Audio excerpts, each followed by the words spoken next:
体の真下に落ちていく爆弾。96式陸上攻撃機 G3M。AI で80年前の色を蘇らせてみる。機影は中華民国の臨時首都重慶を覆う陽地形上空。1940年5月18日から9月4日まで約112日間、日本海軍はこの町を爆撃し続けた。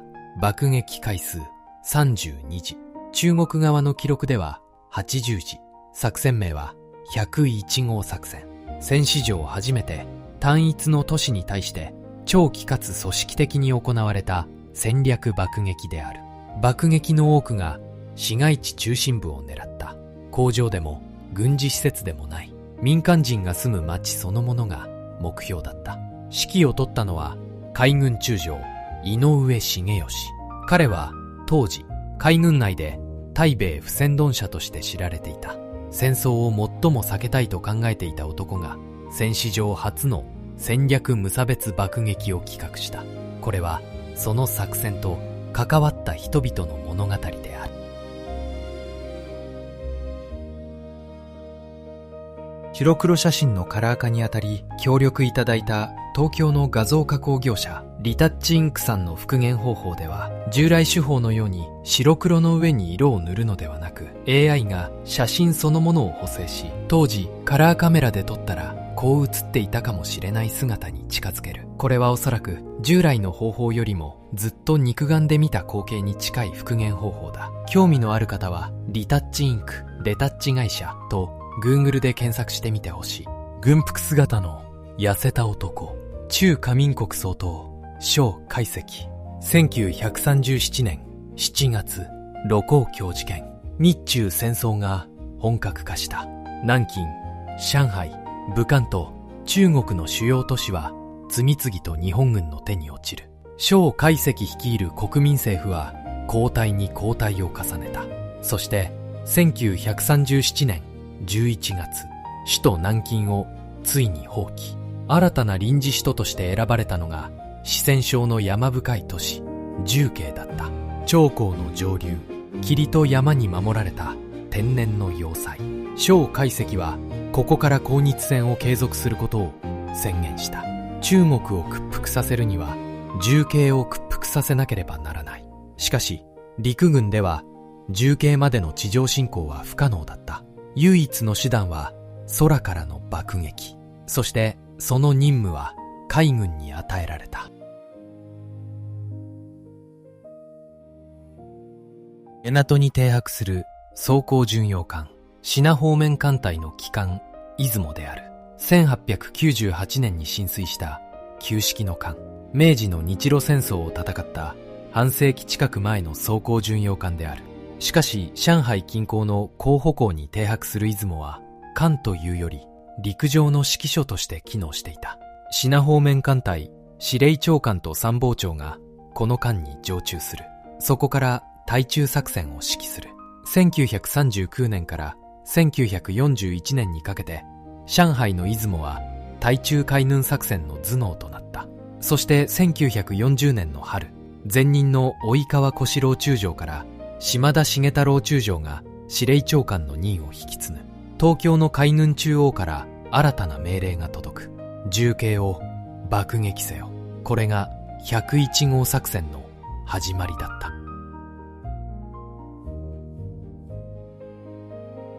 並んで写る5人の海軍士官、支那方面艦隊と航空隊の首脳たちである。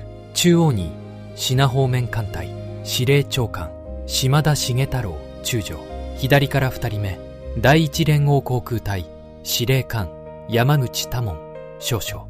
そして左から4人目に第二連合航空隊司令官大西滝次郎少将。さらに第三連合航空隊司令官寺岡金平少将。第15航空隊司令山本志友大佐。5人の指揮官が観光基地に集結した1940年。彼らに共通していたのはある確信だった。航空戦闘力で戦争を決する。その思想を実行するために漢口に集まったのである。そして彼らのうち多くが後の太平洋戦争の主役となっていく。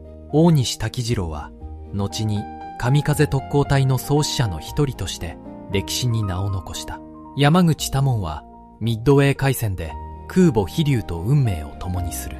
101号作戦は彼らの航空戦戦略の最初の実験場だった。冷静な眼差しの海軍士官、品方面艦隊参謀長井上重義。井上重義、1889年生まれ。海軍兵学校卒業時の席次は2番。英語、ドイツ語、フランス語、3カ国語を自在に操った海軍随一の知識人である。そして海軍内で対米不戦論者として知られていた。米国と戦えば日本は必ず敗れる。海軍は航空主兵に転換すべきだと彼は主張していた。その井上が参謀長として品方面艦隊に着任したのは1940年。そして彼が立案を主導したのが重慶への戦略爆撃101号作戦だった。井上は海軍中央に兵力の増加を要求する。101号作戦を日露戦争の日本海海戦に匹敵する航空作戦の金字塔にしたかった。参謀長としては異例ながら艦港基地を4日間視察し、山口同性部隊の艦兵を直接激励している。この二面性は井上自身の中でどう整理されていたのか。戦後、井上は隠遁生活を選び、ほとんど語らずに世を去った。謎は今も残されている。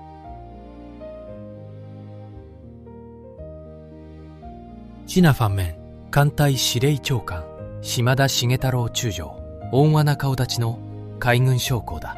島田は1939年に司令長官として中国戦線に赴任した。その時彼はある決意を抱いていた。自分の任期中にシナ事変を決着させたい。そのための切り札として彼が選んだのが空からの徹底爆撃だった。蒋介石が戦意を失うほどに徹底的に重慶を破壊する。それが島田の戦略だった。島田自身も艦港基地を何度も訪れ、参戦部隊を激励している。そして1年後、島田は東京の海軍中央に呼び戻される。海軍大臣への承認。東條英機内閣で日米開戦の海軍方策を確立する立場となった。101号作戦は島田の海軍人生において最後の前線指揮だった。そして同時に太平洋戦争への助走でもあった。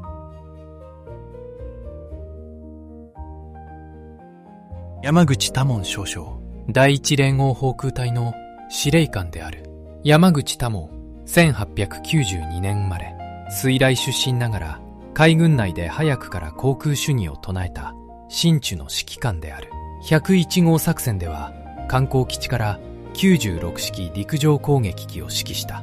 第一連合航空隊と第二連合航空隊、2つの大規模航空部隊が重慶への長距離爆撃を担う。山口は爆撃の頻度を上げることにこだわった。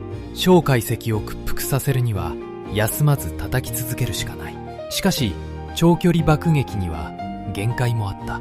漢口から重慶まで約720キロ、往復で1500キロ近い長距離飛行、96式陸航の航続距離ギリギリの過酷な作戦だった。そして後にミッドウェーで空母飛龍と共に戦死する山口の運命の伏線でもあった。中国大陸艦港飛行場、96式陸上攻撃機の機体の周りに集まる整備員と搭乗員。1940年5月、101号作戦が始まる直前である。漢口は湖北省の長江沿いに位置する当時の中国最大級の都市だった。1938年10月に日本軍が占領し、海軍航空隊の基地として整備された。ここから重慶までの距離約720キロ。96式陸上攻撃機 G3M、 最大航続距離約4000キロ。1回の出撃で重慶まで飛び、爆撃し戻ってくる。往復およそ7時間の長距離飛行。機内には操縦士機関士、爆撃手、無線手、機銃手、7人の搭乗員が乗り込む。観光の朝、整備員は機体の点検と燃料補給を夜のうちから準備していた。そして出撃時刻を待っていた。機体の下にしゃがみ込む整備員たち。爆弾を機体に取り付けている。96式陸上攻撃機。最大爆弾搭載量約800キロ。主翼下と胴体下の爆弾層に爆弾を装着していく。重慶爆撃に使用された爆弾の主力は60キロ通常爆弾と焼夷弾。焼夷弾は木造住宅の多い中国の都市を燃やすために選ばれた。101号作戦全体で投下された爆弾は海軍と陸軍を合わせて11020発。うち最も多く使われたのが60キロ通常爆弾で6688発。800キロ爆弾は40センチ主砲弾を陸上用に改造した当時世界最大級の爆弾だった。整備員たちは一つ一つ手作業で爆弾を運び機体に装着していった。機体は1機あたり最大16発の通常爆弾を搭載する。漢口に集まった96式陸港は最大で1日数十機、時に100機を超える。それらが夜明け前に一斉に発進していった。整備員にとっても機体にとっても限界に近い運用だった。その作業の積み重ねが112日間の戦略爆撃を支えた。中国の山岳地帯を編隊で飛ぶ96式陸上攻撃機。機体紙面に日の丸が大きく描かれている。漢口から長江上流の重慶まで約720キロの距離。96式陸港は高度5000メートル前後で編隊飛行を維持しながら進行した。護衛戦闘機は当時はまだ存在しない。96式戦闘機の航続距離では重慶まで届かなかったのである。爆撃機は自分で身を守るしかなかった。機銃は装備しているが、重慶上空には中国空軍の戦闘機が待ち構えていた。ソ連製の I-15 と I-16、そしてソ連機有航空隊のパイロットたち。激しい空中戦が毎回繰り広げられる。96式陸港は防御装甲が薄く、被弾に弱い機体だった。燃料タンクに弾が当たれば容易に炎上する。それでも彼らは飛び続けた。火と煙に包まれる重慶の街路。中央に倒れる電柱、両側で燃え上がる木造家屋。重慶は長江と下遼江の合流点に発達した丘陵の町である。狭い路地に木造家屋がびっしりと立ち並ぶ。そこへ96式陸港が60キロ通常爆弾と焼夷弾を無数に落とした。落下した焼夷弾は屋根を貫通し、木造の柱や畳に着火する。風が吹けば火は瞬く間に林家へ、そして町全体へ広がった。市民たちは桶で水を汲み上げ、必死に消火活動を続けた。しかし爆撃機は毎日のように現れる。消し終わる前にまた次の焼夷弾が落ちてくる。重慶の町は1940年の夏、ほとんど常にどこかが燃えていた。爆撃で半壊したコンクリートの建物。骨組みだけが残り、壁は崩れ落ちている。重慶の中心部には政府機関や外国大使館、新聞社、銀行などが集中していた。蒋介石の国民政府は抗日宣伝のために外国メディアを積極的に重慶に招いていた。そしてそれらの建物も日本海軍の爆撃目標になった。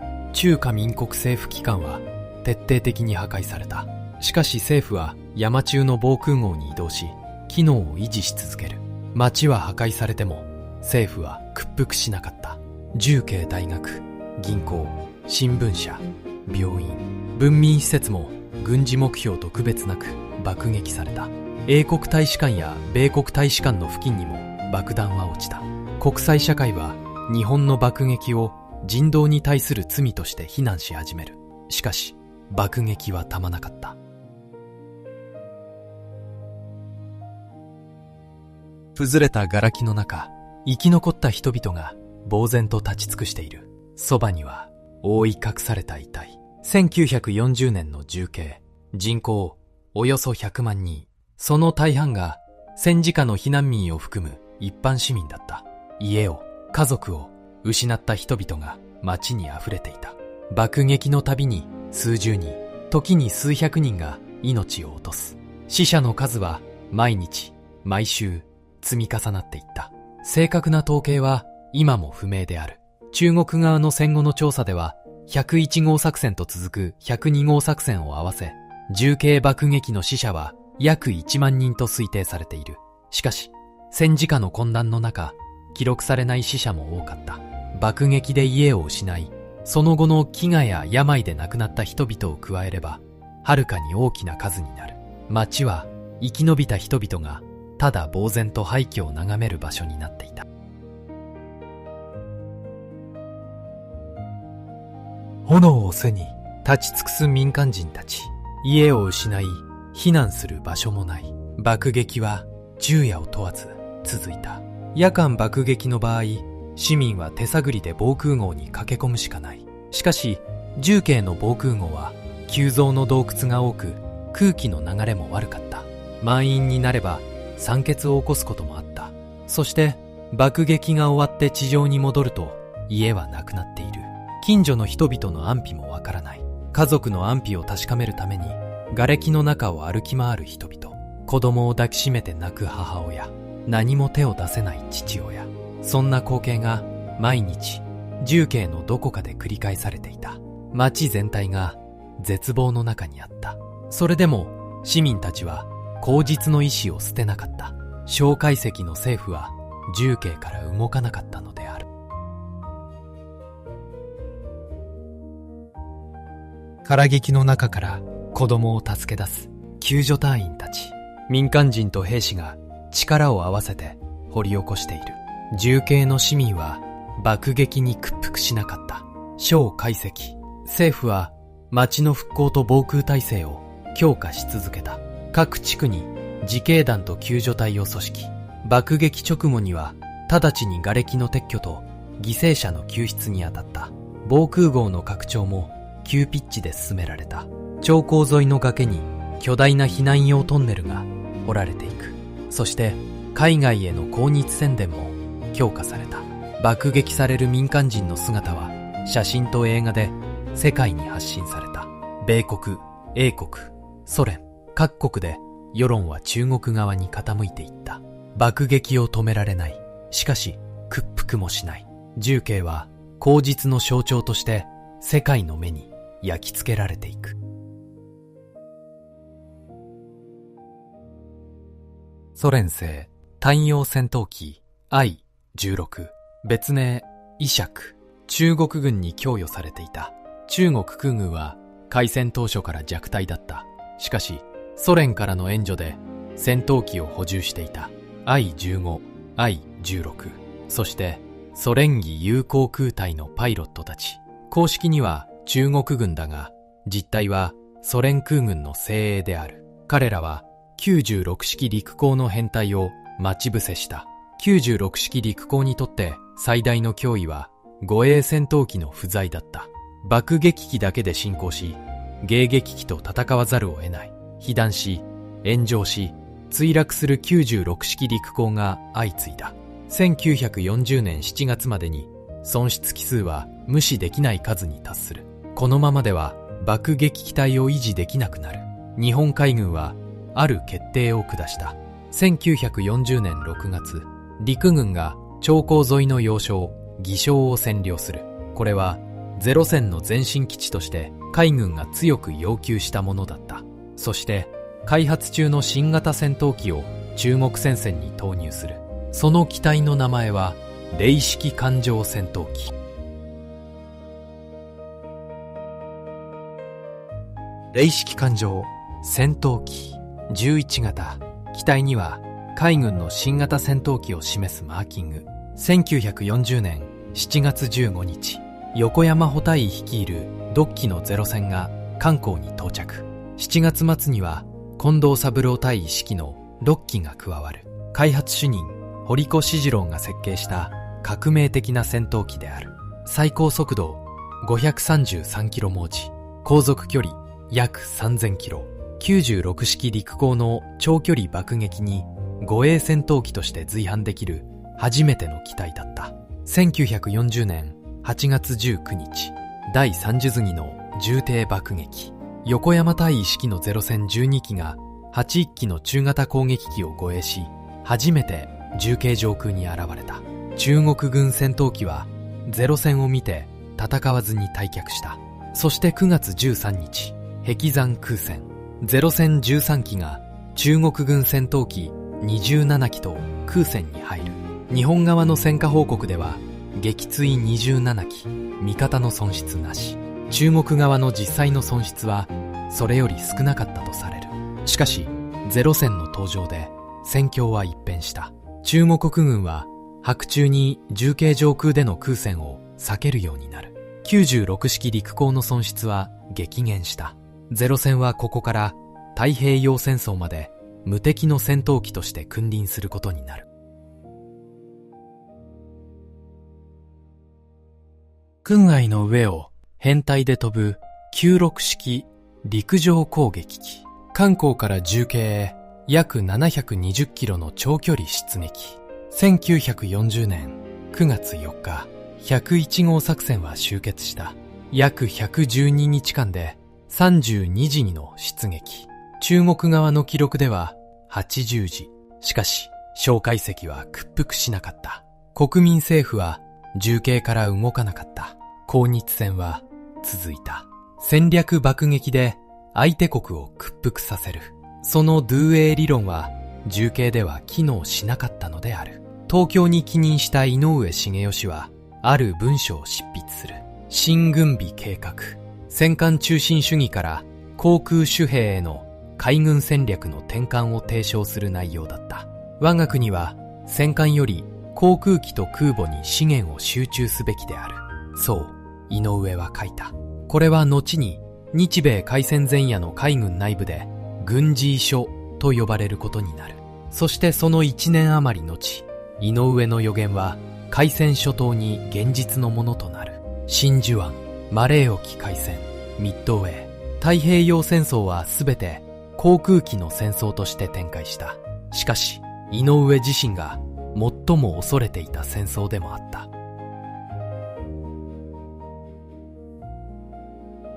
101号作戦。1940年5月18日から9月4日まで約112日間、日本海軍は中華民国の臨時首都重慶を爆撃し続けた。戦史上初めての長期かつ組織的な戦略爆撃である。目的は蒋介石政府の屈服。観光基地に集結した海軍精鋭の指揮官たち、島田重太郎、山口多門、大西滝次郎、寺岡金平、山本志友、そして参謀長の井上重義。後の太平洋戦争を主導する者たちが最初の戦略爆撃を企画した。立案を主導したのは井上重義中将。3カ国語を操る海軍随一の知識人。そして対米不戦論者。対米不戦の信念と無差別爆撃の指揮。二つの顔を持つ井上の真意は戦後も語られないまま残された。観光基地からキュール6式陸上攻撃機が出撃した。整備員が爆弾を手作業で機体に取り付ける。夜明け前の発進。往復7時間の長距離飛行。そして重慶上空での爆撃投下。しかし護衛戦闘機の不在がキュール6式陸攻を苦しめた。ソ連製の I-15、I-16、そしてソ連義勇航空隊が迎撃した。キュール6式陸攻は被弾し炎上していった。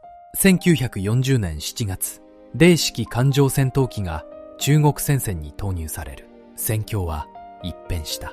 しかし爆撃の被害は深刻だった。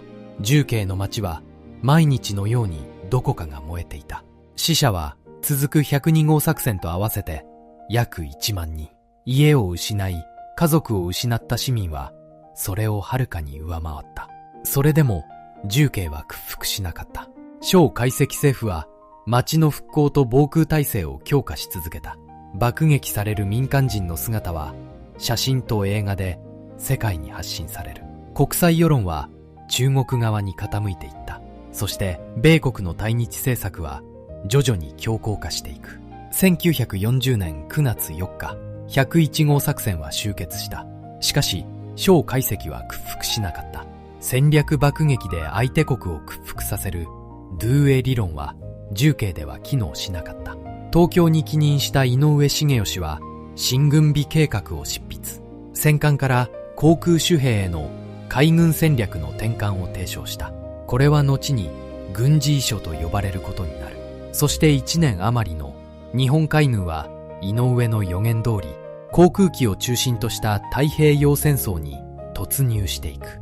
重慶には今も当時の防空壕跡が残されている。長江沿いの崖に掘られた巨大な避難用トンネル。